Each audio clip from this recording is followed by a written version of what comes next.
welcome to another episode of Rodger's Records with your host, Rodger with the Records. This week's episode is brought to you by Newcastle Dutch Ale. Yes, Newcastle, the brown Heineken. In this episode, library music, jazz, post-rock, pre-post-rock, some other crap.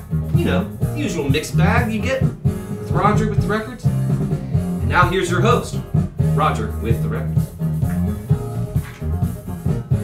Hey everybody. Cheers.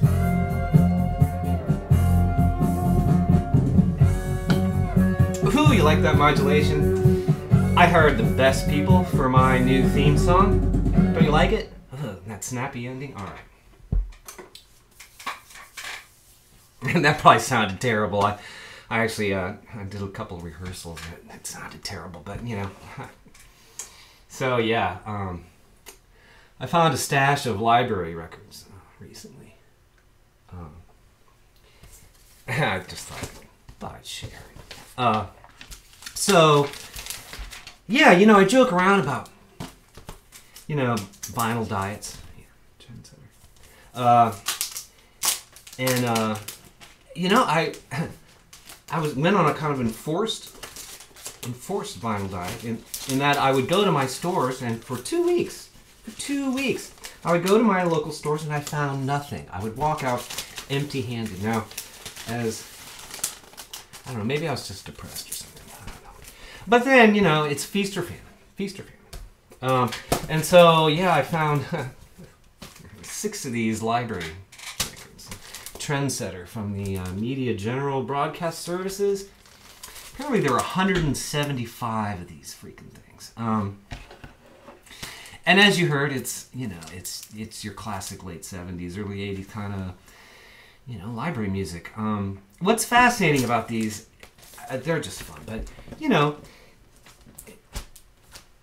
like real humans are playing this, and like there's some like hot shit guitar, you know, and like these orchestras that are like, you know, they're probably like members of the local symphony or whatever in the LA Philharmonic or whatever, wherever this stuff is made.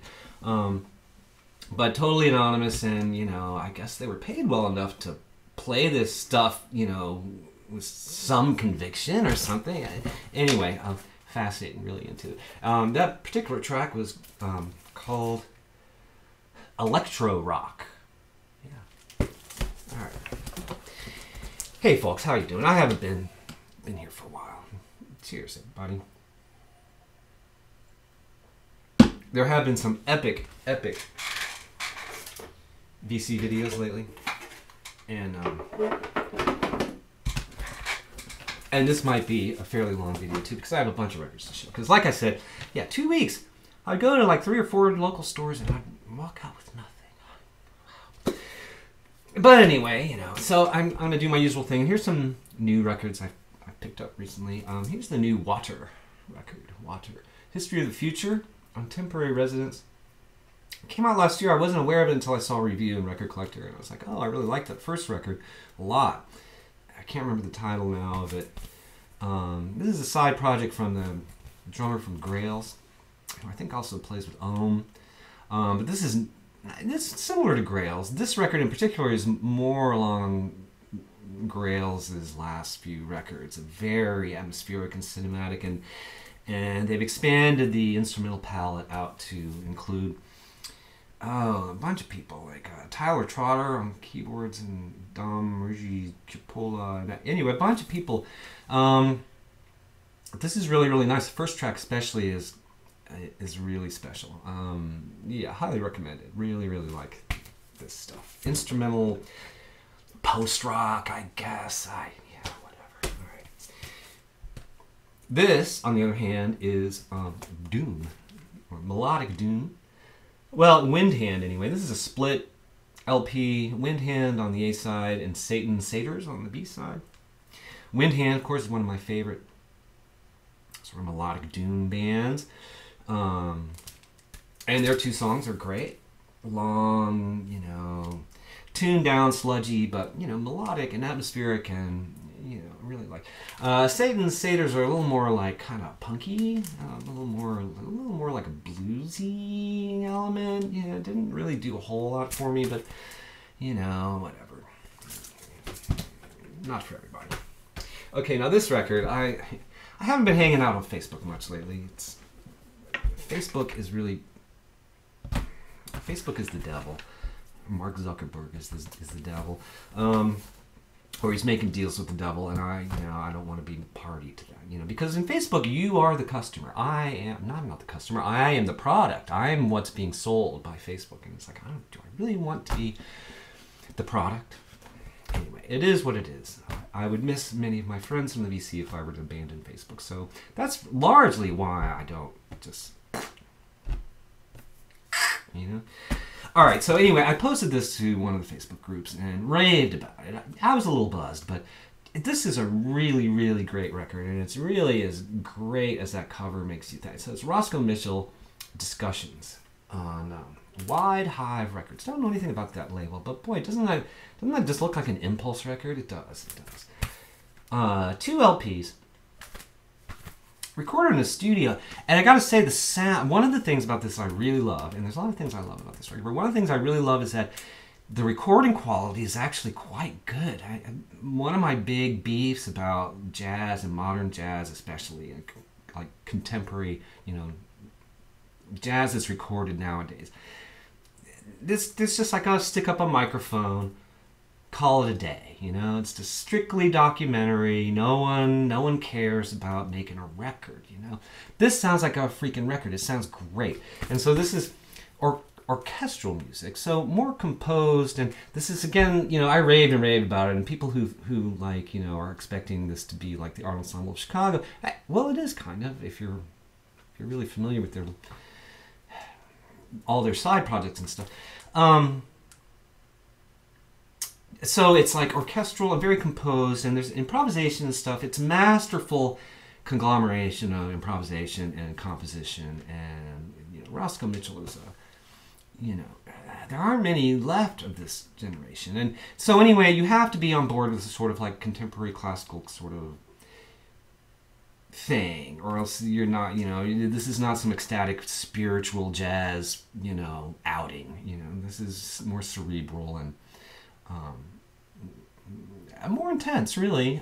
But it's excellent. I've listened to it a few times because it's just so good, and highly, highly, highly, highly recommended. And this is a brand new record. Came out. Well, it came out on CD, I think, last summer, but it just came out on vinyl, and so yeah. That's all I'm going to say about that. But I am going to also show a CD, which came out last year, also by Roscoe Mitchell. This is Bells for the South Side. 2 CDs on ECM. So the sound is good. And it's just, this is so good. And this, if you can't handle the large ensemble compositions of this kind of thing, this is much more in a like jazz bag. And the idea is, although it's very modern, and you would expect nothing less from Roscoe Mitchell, but so it's 3 different trios, instrumental trios that play together and in different contexts, and then at the end they sort of all play together, but it's all kind of trio things. So it's the Roscoe Mitchell trios with James Fay, William Wynant, Hugh Reagan, Tyshawn Sorey, Craig Taborn, Kikanju Baku, Jerabu Shahid, and Tani Tabal. He's bringing this stuff to Big Ears next month, and I'm super excited about it. I've never seen Roscoe Mitchell. No, wait, I have. I did see the Art Ensemble of Chicago back in like '86 or something like that.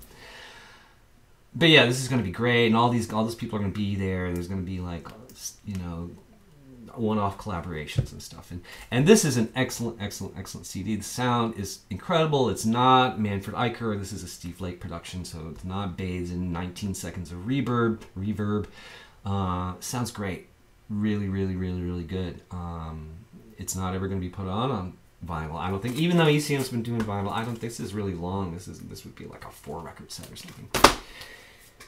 Anyway, okay. Yeah, this is going to be a long video. Having fun? I'm kind of in the dark here. Is that better? Cheers, everybody. I'm gonna run out of beer. All right. So another new record. I guess that's it for new records. The rest are reissues. Now, a theme for this video is going to be records that I saw in the VC, either on videos or on the Facebook page or wherever, and I happened upon them in the wild, and I thought, well, so-and-so showed that record, I must buy it. Now, this is the case with this record. I just happened upon it. I remember when John Kiefer showed this on the most recent Dr. Rhythm channel, and oh, I love those videos. I love these two friends, longtime friends, get together once a month and play tracks of albums for each other and try to draw connections, and then they'd make this video, and awesome. So John, who knows his shit, I pay attention to what he has to say about things, and so he showed this record, and I can't remember exactly what he had to say about it, but it was kind of like mental note, like, I wasn't like gonna go get online and like buy it right away, but I was like, oh, okay, note to self. And so sure enough, I'm at this store and I find it a sealed promo copy for a used record price. So yeah, sure. So what are we talking about here? It's Keyon Harold, the musician. This is on Sony. Promo only.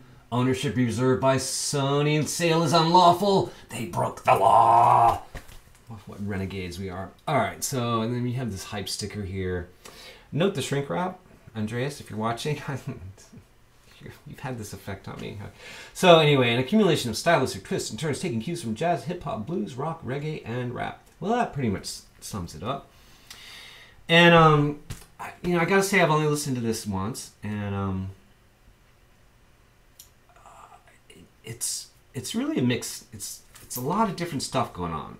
It feels a little not cohesive, but I really admire the fact that this guy, even though he's come up through the whole like jazz school thing, and can play the changes and all 12 keys and all that stuff, satisfies everything Wynton fucking Marsalis insists that you do, or you cannot use the word jazz, okay? Okay, he can do that, but chooses not to on this record. I mean, it's there in the background, but he's not playing giant steps at 360 beats per minute just because he can, just because he wants to impress fucking Wynton Marsalis, okay?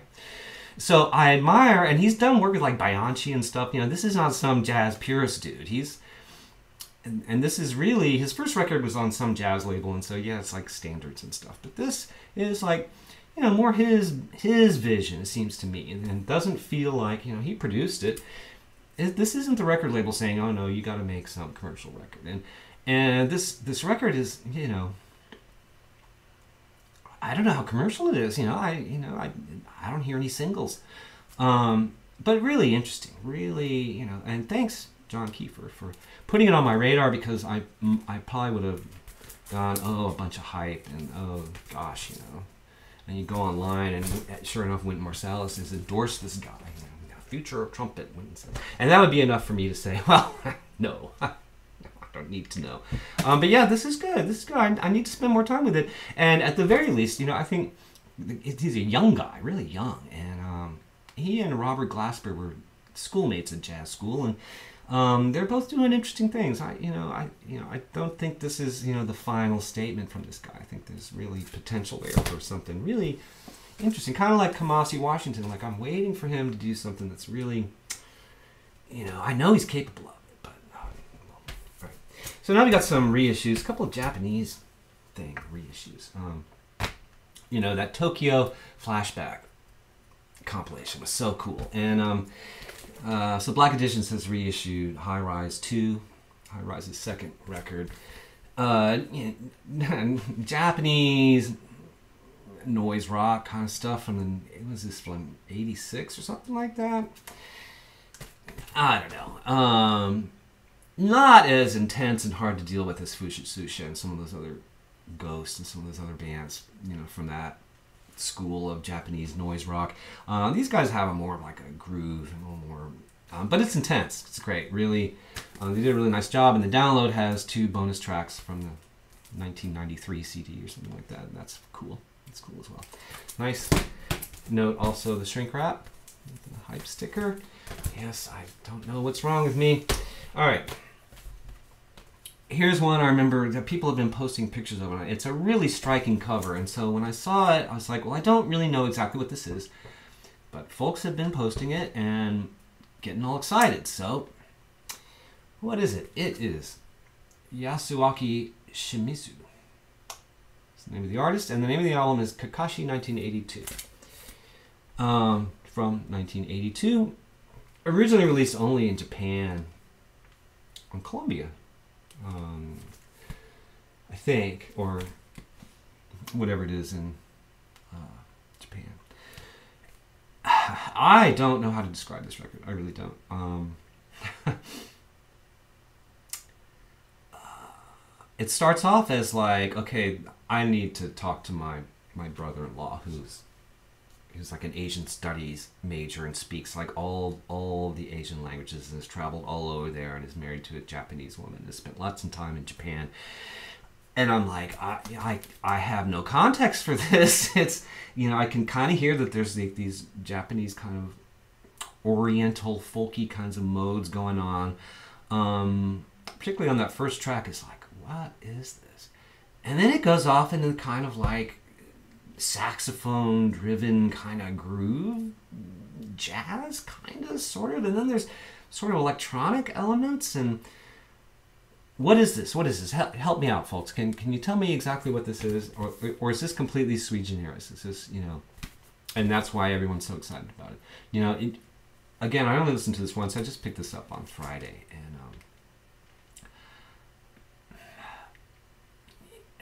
I don't dislike it. I don't understand it. But that's good. I like that. You know, I like not liking things right away. You know. Here's another one, and I think it must have been James Buttery showed an original of this, maybe or Rodis, one of the New Zealand dudes, because this is a New Zealand record. Originally came out on Flying Nun. Was it you, James? Did you show an original Flying Nun? Anyway, a legendary New Zealand post-punk record. This Kind of Punishment, their debut album, like I said, originally came out on Flying Nun in 1983. This is a brand new reissue on Superior Viaduct. It's been remastered. You know, I'll never see that original Flying Nun, so I'll have nothing to compare it to. It sounded pretty good. The pressing was a little noisy. I need to do some further cleaning on it. And so, anyway, what is this? Post-punk. Well, all right. What does that mean? You know, it's not in its shrink. Sorry, and this hype sticker's inside here somewhere. Yeah, the hype sticker compared it to Joy Division, and yeah, okay. More piano driven, which is kind of interesting. And I think maybe it was Anthony Camplone who showed this, because he was talking about the bass playing and how great the bass playing is in these late 80s, early 90s post-punk bands. And yeah, there's some interesting bass playing on here. And it's not amazing playing as in like, ooh, Jaco Pastorius would be jealous of this guy. It's more like doing the right thing at the right time, at the right moment, with the right amount of weight and swing and everything. And that's great playing, you know. I'm playing all these scales. Well, you know, may or may not be great. Depends on who you are. Yeah, This Kind of Punishment. Again, I just got this, listened to it once, and was like, wow, that's a weird record. But I like that. I like that. All right. Are you still with me? Still got a stack to go. All right. Found this a while ago. You know, Hound Dog Hoover closed his store, but weather permitting, once a month he sets up a tent sale here in the little town, and I go, of course, because he's one of those dudes who's constantly digging for records, and spring is unsprung. So anyway, he had this, and you know, his prices are ridiculously good. You know, the Moody Blues, the Magnificent Moodies, an original mono, UK mono on Decca, in just like freaking mint condition. I mean, you look at this and you go, "Oh, this has got to be a reissue. It's got to be a reissue." I mean, because it is just. I mean, you could cut yourself on these corners. But as far as I can tell, this is an original UK mono copy. You know, not that that makes it, ooh, this is a big, valuable record. it's certainly worth more than the like $8 I paid for it. I'm almost certain, particularly now that I've cleaned it up, and it's mint. It's mint. And of course, this is what was his name? Was it Denny Laine? Who was the guy original? Yeah, Denny Laine was in the original Moody Blues, and he brought a more like garagey, psychedelic, proto-punk R&B kind of driven sort of sound to these early Moody Blues records, and then he left, and then they became the more prog, the prog band that we all know and love or hate, depending on who you are. So this is a very different Moody Blues record, much more of a like garage rock kind of white boy R&B kind of sound. Pretty cool. I mean, it was just hard to leave it there. Okay, another shout out to the Dr. Rhythm channel. I got this a long time ago too, and I just haven't shown it for whatever reason. It got misplaced, actually, is what happened. And so, yeah, a while ago I showed a Spirit record, Spirit of 76, I think.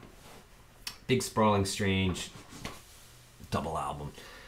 And Mark from Dr. Rhythm said, "Oh, have you heard Future Games?" And I was like, no, well, another Spirit record I need to keep an eye out for. And I swear I had seen this record before, but the cover is so horrible that I just like, didn't even realize it was a Spirit record, okay? Future Games. On Mercury from 1977. So this is a record after Spirit of 76.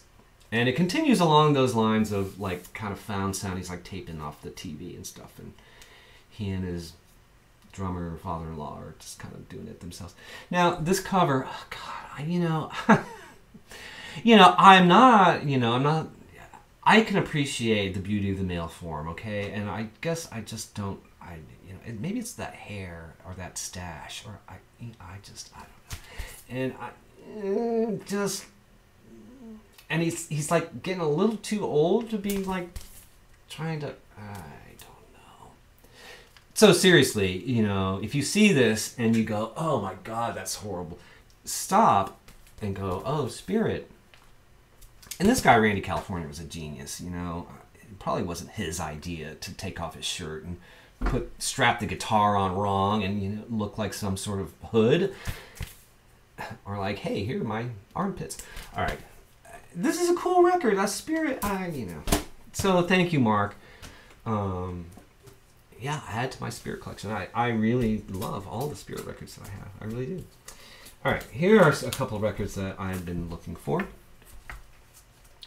You see them around. They're not rare, particularly rare, but they're the kind of records that are hard to find in decent shape because they're party records. And I found the more common ones: Soul Mikasa, Manu Dibango, promo copy, awesome, on Atlantic. This is from 1972. Really, really nice, clean copy of this. Really, this is good. Crossover African pop. Pre King Sunny. It paved the way for King Sunny Ade and all that kind of stuff, and Fela, and of course he was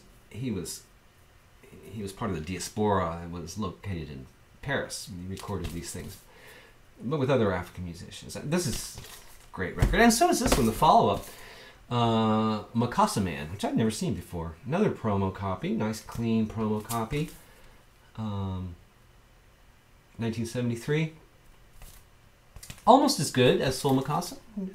I'm super happy to have these. Like I said, I've been wanting to find clean playable copies of this.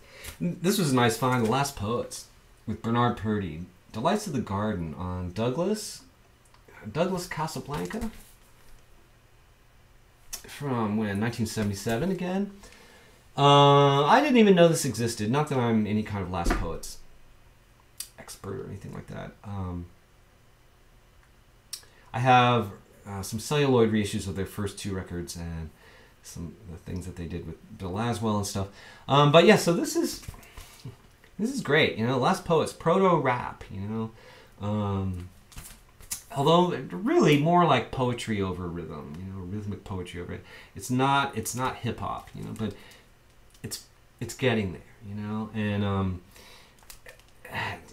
it's a trip.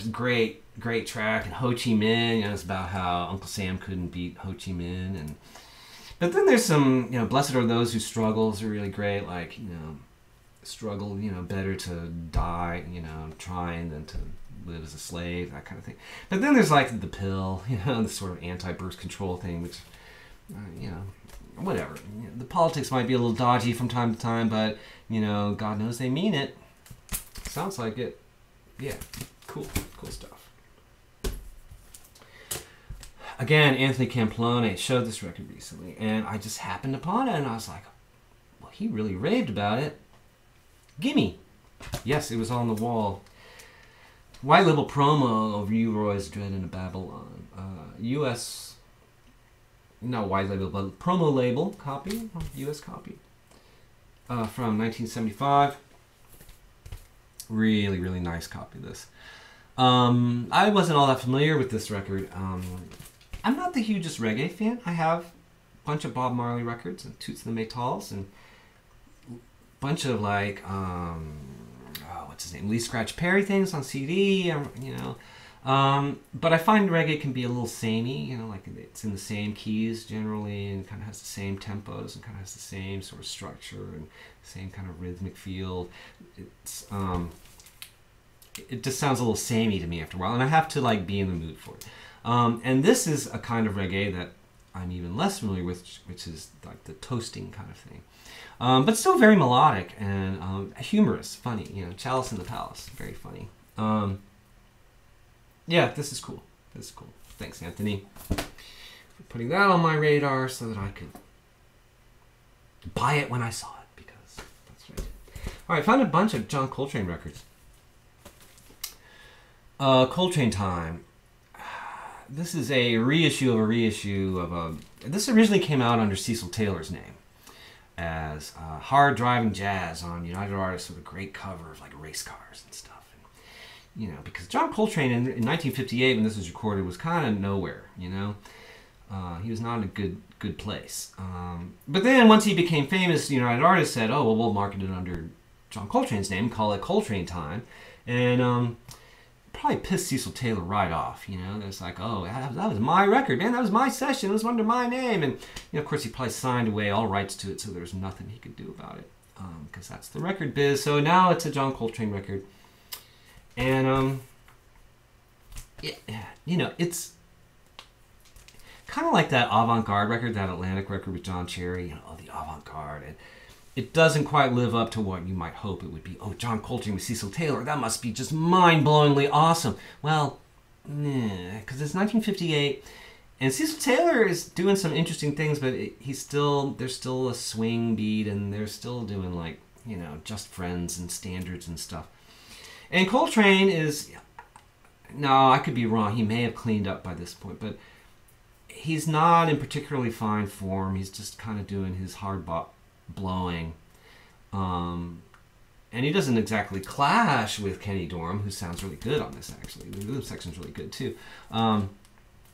But you wouldn't listen to it and go, oh, "Wow, that's John Coltrane really tearing it up with Cecil Taylor." No, that's not what this is at all. But because you don't see John Coltrane vinyls in the wild very much, I do tend to pick them up. So like this one, and like the CD sounds fine and it's a contiguous performance, but like when I see these Impulse records, particularly these later Impulse records, I just get really excited. And so here's Ohm. This was it's getting all pixelated. Hope that it's filming okay. Getting towards half an hour here. All right.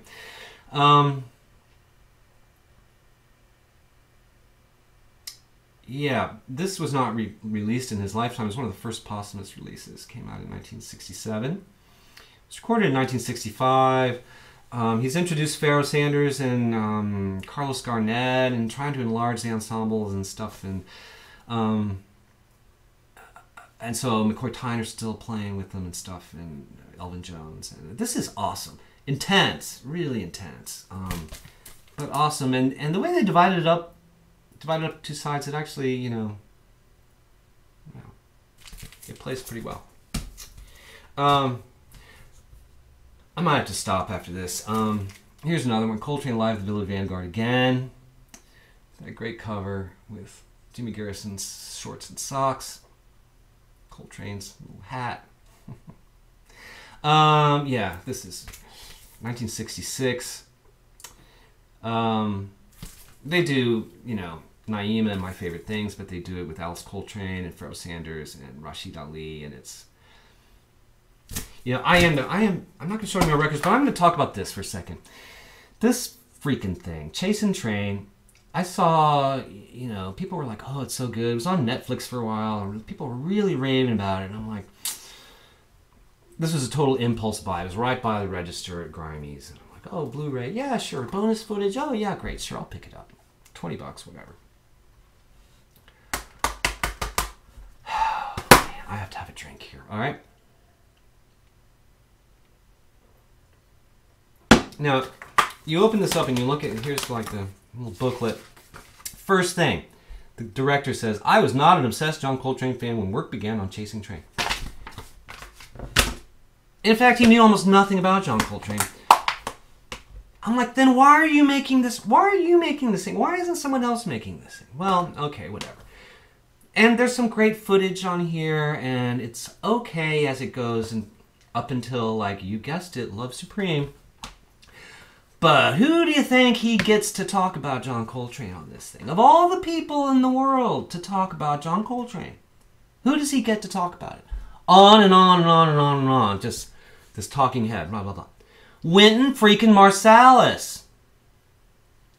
Now, he says nothing really offensive. He's just a bunch of platitudes and nothing really. He adds nothing. He has no new information or understanding of John. He just like gets up there with his suit and tie and does his Wynton Marsalis pontificating crap. Now that's bad enough. But you know who else they get here on this thing talking at length? Cornel West. Okay, now all due respect to Dr. West and his whatever his academic credentials and actual research. Does he even do research anymore? Who employs him anymore? I mean, what the hell does he have to do with John Coltrane? Why do I have to listen to what he has to say about John Coltrane? And he says a bunch of stupid shit. And at one point, you know, we get to, you know, Love Supreme. And he's like, oh, it's so spiritual. No. And then he says, you know, right after that, he's like, well, I just couldn't go with him, you know, into 1966. I just couldn't go there. And I'm thinking, why am I listening to you yammer on about anything? Why? You know, because after 1966 is when the real spiritual shit is happening, old man, you know, and you can't go there. Well, fuck you.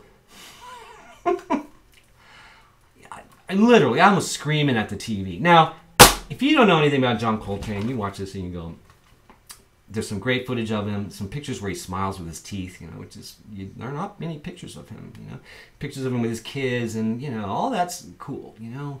But having to listen to these pseudo-intellectuals say a bunch of bullshit, oh, man, pisses me right off, okay? It does. And if you want to leave your dislikes and whatever, I don't give a shit. I don't, you know. This is the era of Trump, right? Okay? There are no more shits to give, right? Okay. Am I going to upload this 33-minute long video? Cheers to everyone who hung out with me. Yeah. It was fun. I'll see you soon.